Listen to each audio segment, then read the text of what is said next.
Cecil may have made the biggest mistake of his life. Mark is about to crash out. And what's going on with Eve?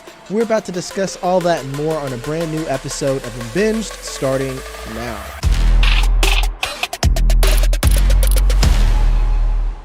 Welcome to Unbinged, the podcast discussing all the shows and TVs you love to binge. It's me, Jagger, and that is Matt Kopfhamer.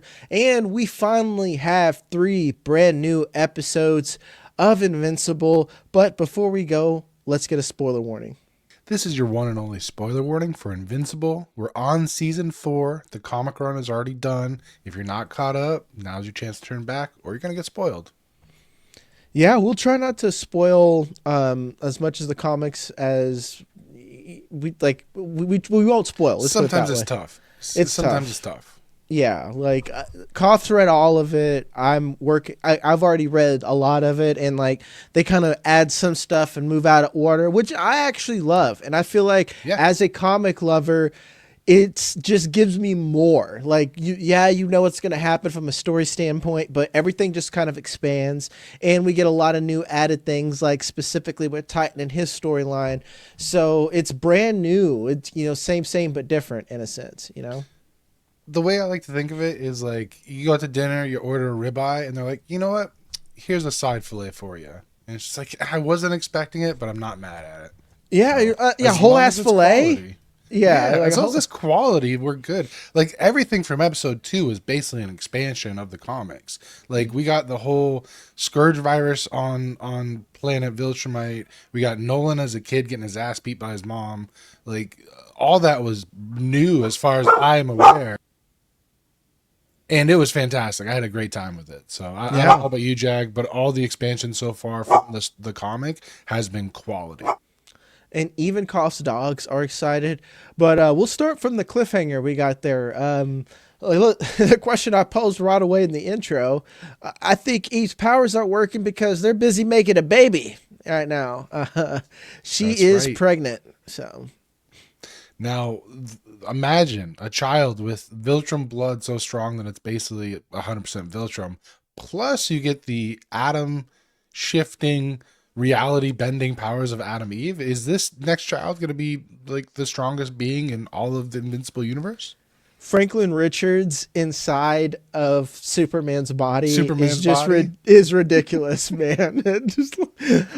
I'm happy this is a quick universe to end, or you're just gonna get these OP characters too fast. Yo, it's incredible, and I love this reveal of Adam being pregnant. Only a couple episodes after her father, in a very undiplomatic way, basically poses the question to Mark, being like, your balls work? Like, do we even know that you can have kids being you're half alien? And so very quickly we get the answer of yes, in fact, apparently he has super sperm. So yeah, that's what I said. Like Viltrumite, they'll get it done. They'll the fuck seed a cockroach. is very strong. The seed is very, very strong. That baby already got a mustache in there, probably.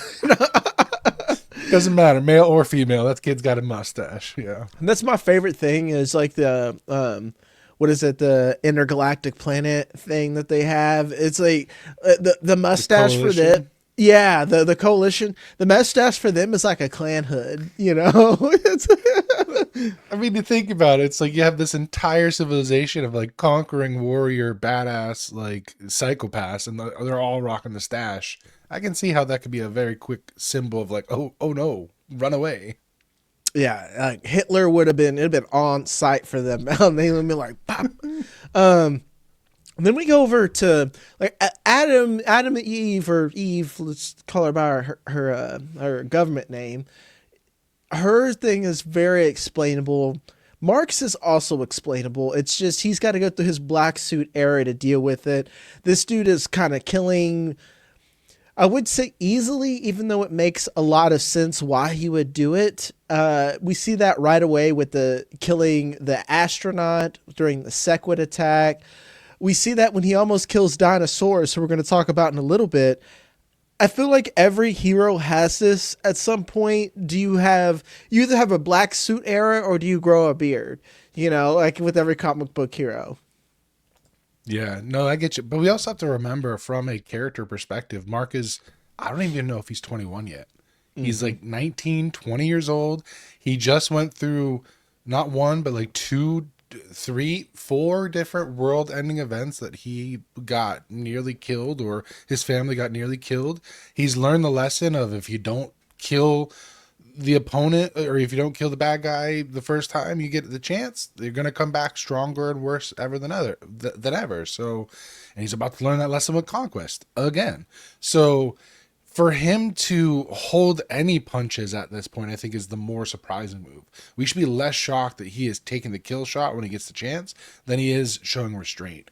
Because at this point in his career as a hero, him showing any form of restraint is a Herculean effort, because like he almost took out Titan just because he felt like Titan posed a small threat to his family. So he was ready to end that man's life on the off chance that his brother Oliver, who is also a superhero, would get hurt. So yeah, this point of his career as a hero, he's young, he's angry, he's going through some PTSD. I am not shocked whatsoever that he's going for the kill. Yeah, and it reminds me of kind of our own system and our own reality, and the same thing in this universe, because it's still Earth. It's still the same, I guess, functions of Earth with a whole layer of heroes, but it reminds me that a lot of guys are going to war at like 17, 18 years old, and what that does to them. And it's still a developmental age for humans where you're still kind of becoming a person. And Mark has seen that level times like 100. His dad has put him through a train. Like I finally... which we finally get to see why. Like apparently it's a family tradition. You turn of age and all of a sudden your parents are beating the shit out of you. So exactly. Like Nolan's just like, they say some shit I haven't dealt with before, so you can handle it. Work for me. My pappy did it. His pappy for him. That's look how I turned out. Yeah, exactly. Like I don't have any problems, right? I mean, it's incredible to think that it's taken this many iterations of Superman type heroes before we get to this point where we actually talk about trauma.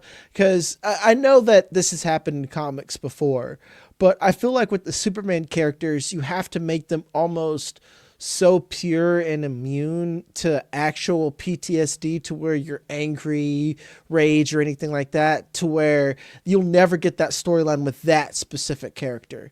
And to be honest, let's go back to the X-Men.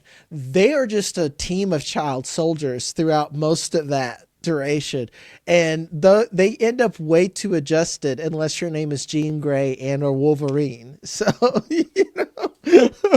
I think that this is a necessary story to tell. So I think you're right. I think it's very important, especially I read an article the other day from the Wall Street Journal talking about just the profession of like psychologists and psychiatry, how nowadays it's about an 80-20% split between female psychiatrists and psychologists versus male. And what that does from a like research standpoint is a lot of research is now angled towards relationships and like the more female perspective. So a lot of like male issues and adolescent issues get kind of overlooked. And right now, especially in America, where we see a rise in like young male violence, gun violence, things like that, it's important that we focus on stories like this where we can show a positive male influence still struggling with some of these issues that you may face in your life. Obviously, we are facing world threats, but not from a superhero perspective, but more of like a war with Iran perspective. And so what stories can young men turn towards that give us a positive outlook on how to deal with some of this trauma? And it's surprising that it's a superhero comic book adaptation, but that's why these stories can be really important, because they can show you how do you deal with some of these issues. And it's through talking, it's through going to counseling, it's through having a support system like a loving family they can turn to. So I think while it's a cartoon, these stories can have a huge impact, especially on young people's lives. Yeah, and some people learn through metaphor, and that does sound stupid and immature, folks, because it is. And whatever helps people, helps people. If it takes a comic book or an animated adaptation of a comic book for someone to realize that, like, hey, maybe I'm angry and I should get some help, I should get some help. Or I'm going to get dangerous, then fuck yeah. We need more stories like this, and not so much that's like, I imagine Brit, Brit is 100% Captain America, a super soldier. It's like, I don't give a fuck about anything. I'm just about following orders and getting the mission done. And that's just not the case for someone who gets put through a subway when they're 17 years old. My dad never put me through a subway. I only got put through a mid-size RV. Just had one family in it. No, I'm just kidding. No.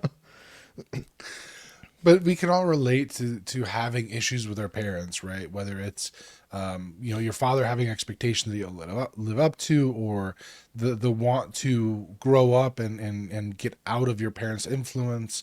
Like, we can relate to a lot of these characters, even if they're doing things that we can't do, like fly and fight, aliens.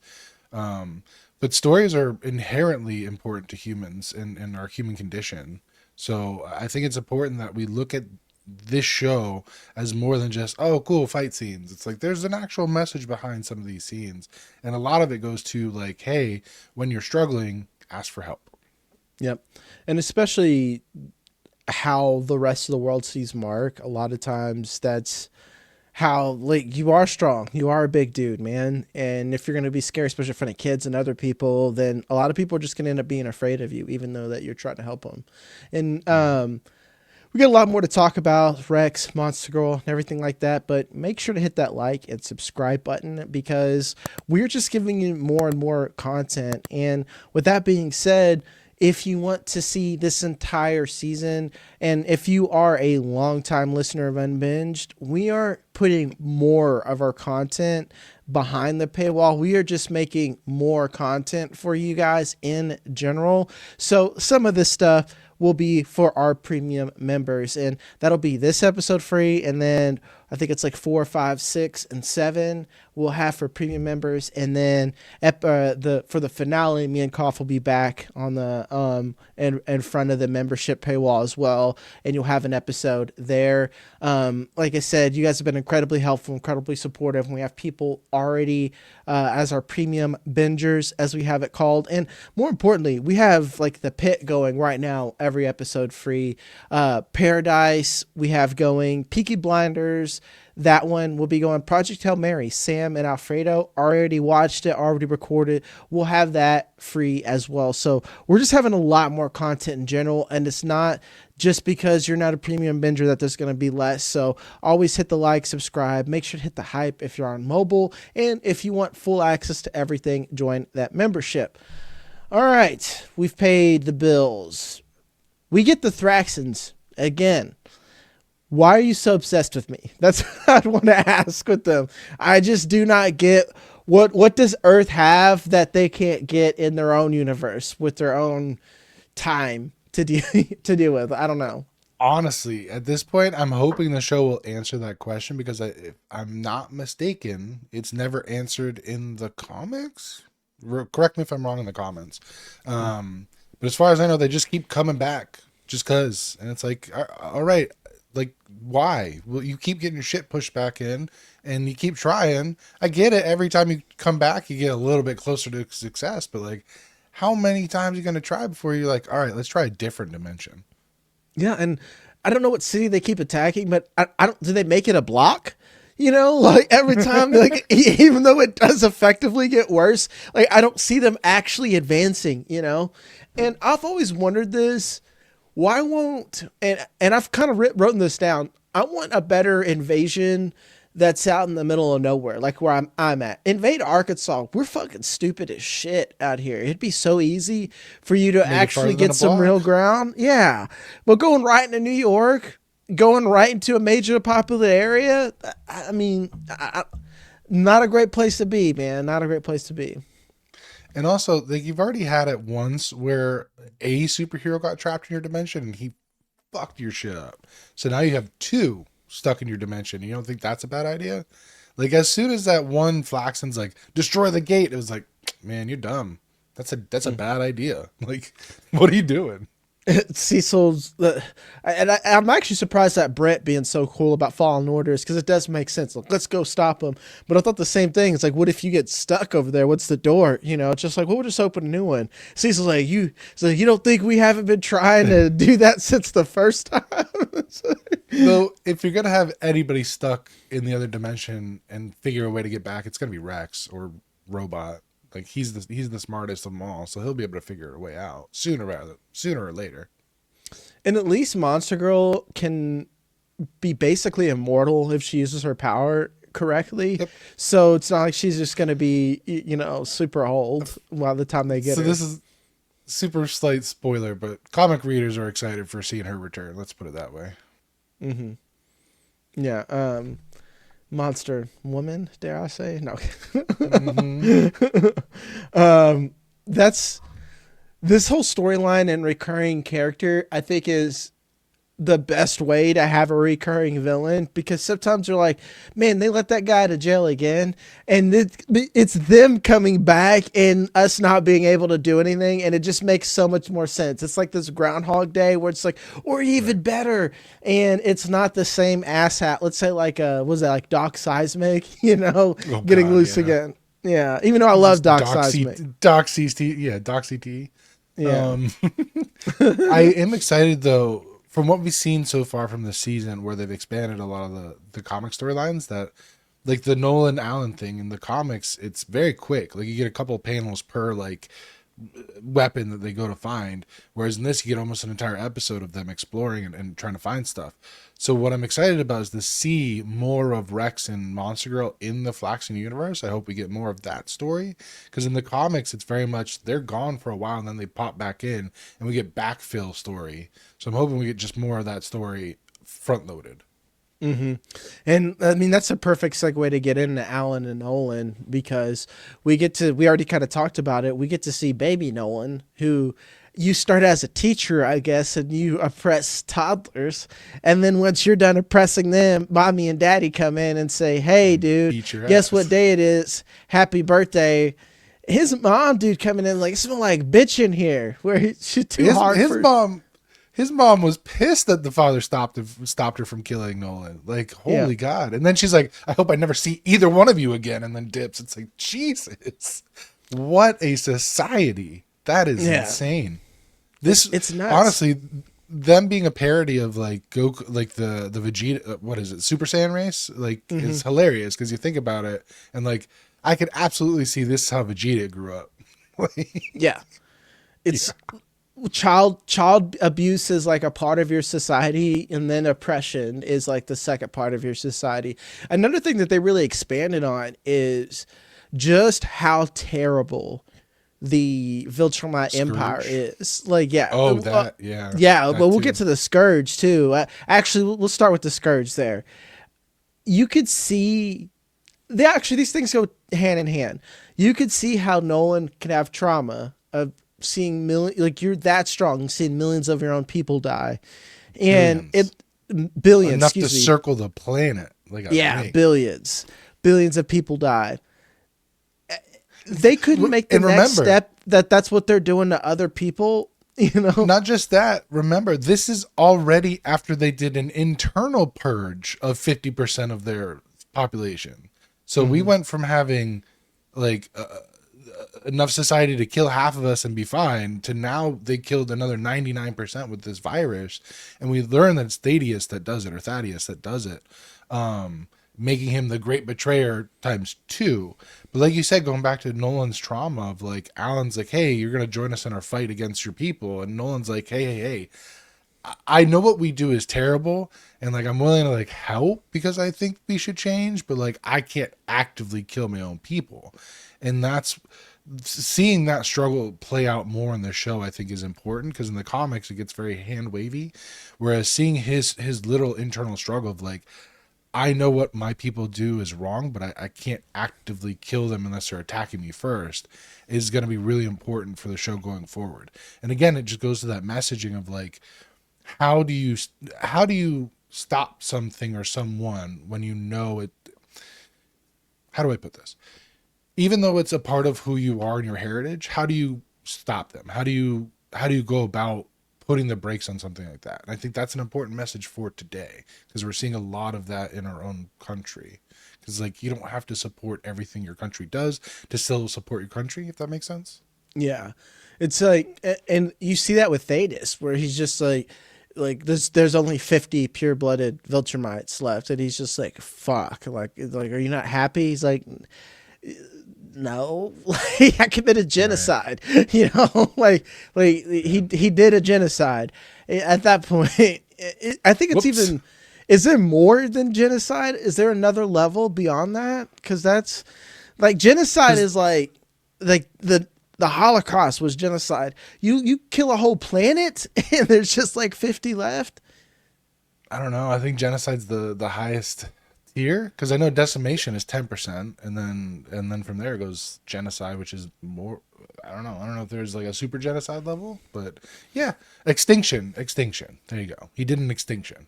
There we go. That's what we're looking for the whole time. Sorry, folks. I know we do words for a living. We're not scientists. Yeah.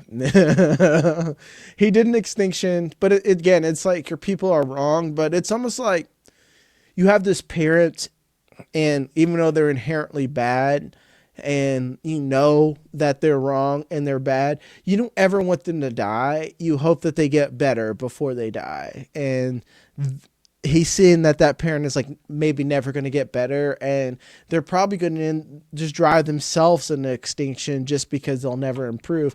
Because at one point, someone said like, hey man, there's not a lot of us. Maybe if we stop being dicks to people, we can just kind of like grow back normally. And let's fill up one planet first before we try to conquer all planets. Though this is gonna sound terrible, I kind of understand Thrag's position. He gives kind of like two orders, right? One, kill all the non-Viltrumites on the planet so that the news of this thing does not spread, because we can't let anyone know that we're weak. Because he knows in the back of his mind, they have been so bad, so oppressive, that as soon as any one of their enemies gets like noticed that they're any ounce of weakness, every single one of the planets they subjugate is going to turn against them. And then there's not enough of them to keep power. So he knows, like, you got to keep the iron fist clenched. Otherwise, they're going to get their shit rocked. So it makes sense from, like, a tyrannical standpoint that he did that. But you're right. Maybe if they lessened some of their oppression, maybe they'd have a chance to repopulate. And I like how Alan puts it. He's like, oh, so your mission was just bang your way across the universe till you find a planet that's capable of like repopulating. And Nolan's like, well, when you put it like that, yeah, it's bad, but yeah, it's just to get, I need to get as many women pregnant and raise them up to be my own evil sons as possible. And what's crazy is Nolan doesn't do it just once, he does it twice. He does it with the Thraxans and humans. So he figured out 2 different planets. And I wonder how the Thraxans, how long Oliver will even live, because I'm not that far yet in the comic. Like, does he age as quickly as a Thraxan? I can give you, so because of the Viltrumite, so it's weird. So because of his Thraxan blood, he gets a couple of powers. One, he has a photographic memory. He remembers every single thing that happens to him from the time he's born to the time he dies. And 2, he gets a very accelerated growth rate in his like when he's a kid. So he'll reach adulthood quickly, like within a few years. But then because of his Viltrumite blood, it basically flips. And so then he starts aging super duper duper slow. And so he'll live almost as long as a pure blooded Viltrumite. That's the key, man, to repopulate Viltrumites. You get them Thraxans pregnant, you can have a whole army of grown men in like a year, dog. Like, yeah, that comes into play later on. So, oh, okay, noted. I was about to say, I'll put a pin in that one. I'm like, that's the key. Yeah. Man, I feel bad for them women on planet or not. Say Thraxans. Thraxans are different from what he is. I'm sorry. So the Thraxan are the bug people. Flaxans are the interdimensionals. The interdimensions. There we go. Yeah. I was about to say, yeah. Flaxans are the bad. Thraxans are the nice little bug people. And I feel bad for them women. They about to have a rough time from what I gathered. But yeah, and it's funny hearing the things like we moved this planet closer to the sun, or we blocked out the sun. We didn't think about anything else. It's like, buddy, you were a scourge virus across everything to like the Mm-hmm. galaxy. And I guess that is and they bring that up. It is the dichotomy that from your perspective, it's easy to talk about, well, we improved so many places. It's like, you probably did, but like at what cost, you know? It's like the whole like argument with AI. It's like, oh, we're improving lives and providing a tool while also, destroying the environment because we need so much water and resources to power this thing. It's like, sure, you can look on one hand and see an improvement, but on the other hand, you don't look at the cost of what it takes to make that improvement. So, is it really good in the end? And there you go. AI. Fuck it. Yeah, exactly. Um, Cecil, man, you want to talk? Conquest gets loose. I feel The like we're dumbest seeing. goddamn. What'd you expect? Like, you really Dude, thought that's that's 50 tons of tungsten or whatever the fuck you had him in is gonna hold him? Come on.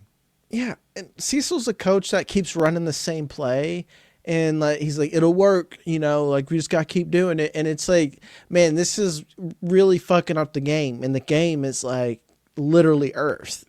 He's spamming halfback dive, expecting 3 yards and a cloud of dust, and the defense is starting to stack the defensive line, and he's not making Exactly. adjustments.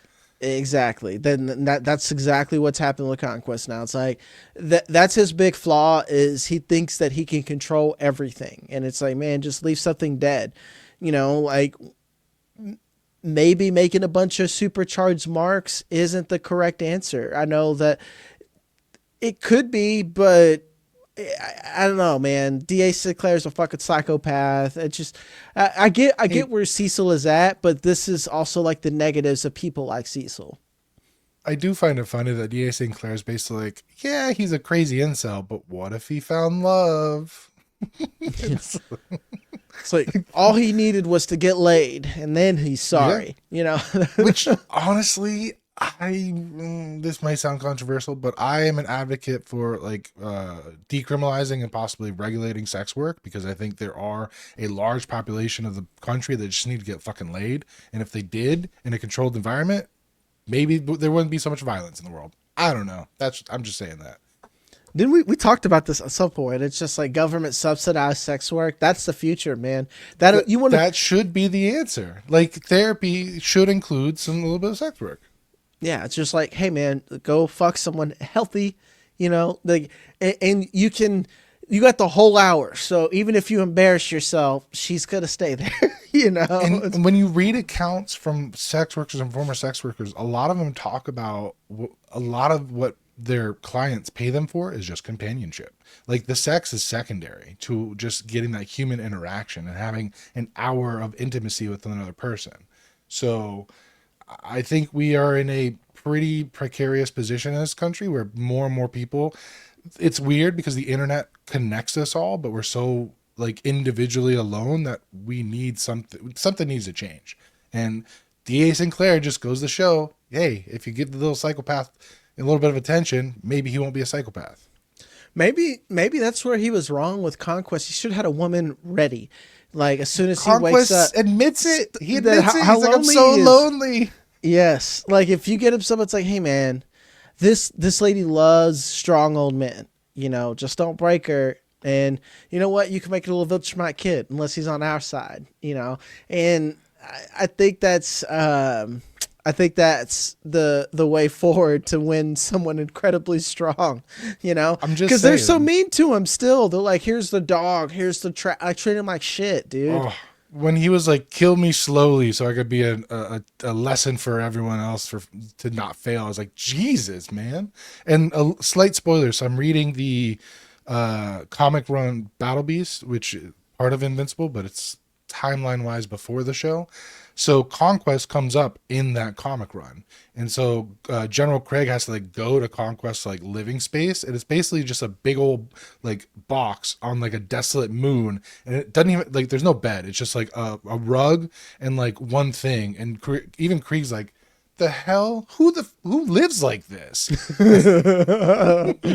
It's like Conquest Man, the most lonely man in the universe. So. Dude needs a hug. He needs all the things, man. He needs All a the woman. things. And then afterwards it's like, hey, we got this guy to be your friend, have a beer. You don't hit him. Just like talk and hang out a second, like don't hit him, Speaking of people to hit, we get new villains, ? Universa with her staff of leadership. What a shit name. But I can imagine that someone would name that from like, it's very like Wonder Woman, like all her shit is like incredibly corny. The lasso of truth. Exactly. Well, what does that do, Wonder Woman? Makes you tell the truth. Exactly. So she's got the staff of leadership, draining power plants dry. We got an interesting voice choice here because we got homegirl from Black Panther and The Walking Dead, the voice of Michonne. Yeah. Give me I feel like an asshole. Danae, yeah. Because you think I'd be better at pronouncing some of these black people names, but I'm just not, man. I am just not. And I know better than to try. Yeah, thank you. I should literally warm up. Denai Guerrera. That's probably wrong, but we get the voice of her of Universa. Matthew Reese, plain white man name. So good as Dinosaurus. So good as Dinosaurus. Yeah, he's like a Wolfman syndrome, but a dinosaur. That's fucking sick. Honestly, I'm not gonna spoil it, but he is one of my favorite characters in the entire comic run. He is one of my favorite arcs, and his interactions with Mark are some of my favorite in the entire comic run. So we don't get much of it with this reveal, but Dinosaurus essentially is like if the Hulk, instead of when he gets angry, will transform, it's when he gets like apathetic. He stops caring about shit, and then he transforms into Dinosaurus. And then Dinosaurus has the intellect of Richard Reed, without any of the humanity or empathy, which Reed already has very little. So you take all of that away, and you get someone that is purely about ends justify any means. So when he's talking to Mark about how millions died during the Invincible War, that's a good thing because we had overpopulation and now we have another chance to change things. So it's like, yeah, but at the cost of millions of lives. And so you're going to get some really interesting interactions between these two characters because you have one who wants to look out for the humanity of things and you have the other one who's just looking at pure numbers. And it's really, really interesting how they play off each other. Especially during Mark in his black suit era, that's just like when you get that weird friend when you're depressed, I feel like that's gonna be Dinosaurus right now, where it's just like Mark gets into the manosphere, he's just listening to Dinosaurus ramble. A little bit. If Joe Rogan was smart, he would be Dinosaurus. Yeah, basically.